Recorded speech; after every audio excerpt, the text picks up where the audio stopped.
Magandang hapon mga ka-happy hour. Narito ang mga balita para sa MBC TV Network News Update 5 PM edition. Rizal Cagayan Mayor Joel Ruma patay sa pamamaril habang nangangampanya. Ating silipin ang Desisyon 2025 update sa MBC TV Network News ni Grace Sansano.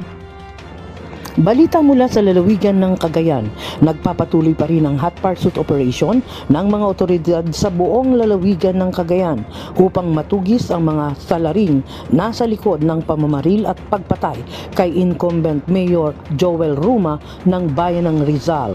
Sa opisyal na ulat ng Pro2, naganap ang insidente bandang alas 9:30 kagabi at nang ratratin paulanan ng bala nang hindi pa nakikilalang suspek ang alkalde na ikinadamay ng dalawa pang mga biktima na kinilalang sina Merson Abigubel at Melanie Talay na mga kapwa residente ng barangay Iluro Sur.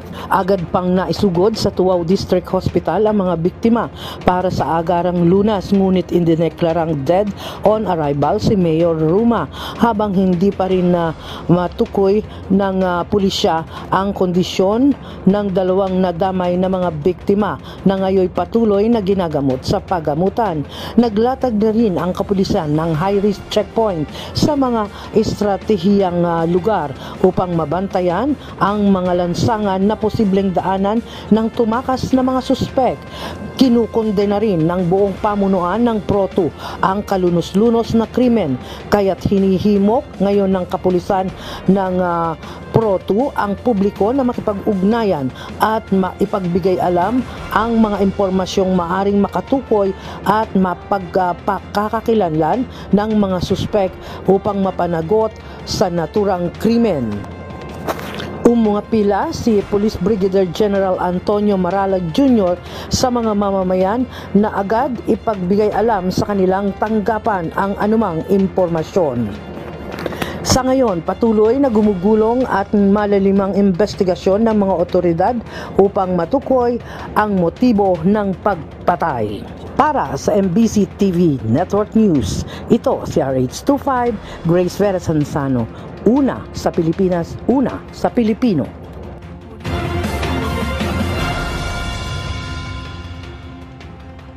Samantala, sa Metro Manila ngayon, Caloocan Mayor Along Malapitan pinabulaanan ng alegasyong vote buying laban sa kanya. Mariing itinanggi ni Caloocan Mayor Along Malapitan ang alegasyon na ito ay nagtangkang mamili ng boto para sa nalalapit na halalan. Naglabas ng pahayag ang alkalde kasunod ng inilabas na show cause order mula sa Commission on Elections kung saan binanggit ang insidente ng pamamahagi ng 3,225 pesos sa Galino Court. Ayon kay Mayor Malapitan, ang nasabing aktibidad ay nasa ilalim ng regular na programang agapay sa manggagawa ng pamahalaang lungsod ng Caloocan na pinayagan ng COMELEC. Hiit nito, nakakuha ng exemption ang programa sa COMELEC noong February 7, kasabay ng iba pang regular na aktibidad ng LGU. Tiniyak naman ng alkalde na makikipagtulungan ito sa COMELEC at handang harapin ang alegasyon. Bukod kay Malapitan, ilan pang lokal na opisyal at mga kandidato ang inisyuhan din ng COMELEC ng show cause order dahil sa issue ng vote buying. Ating alamin ang mga latest update mamayang alas 5:30 ng hapon sa programang Metro Manila Ngayon Afternoon Edition. At yan ang mga balita para sa MBC TV Network News Update 5 PM edition. Samahan ninyo kami bukas mula alas 9 ng umaga hanggang alas 5 ng hapon.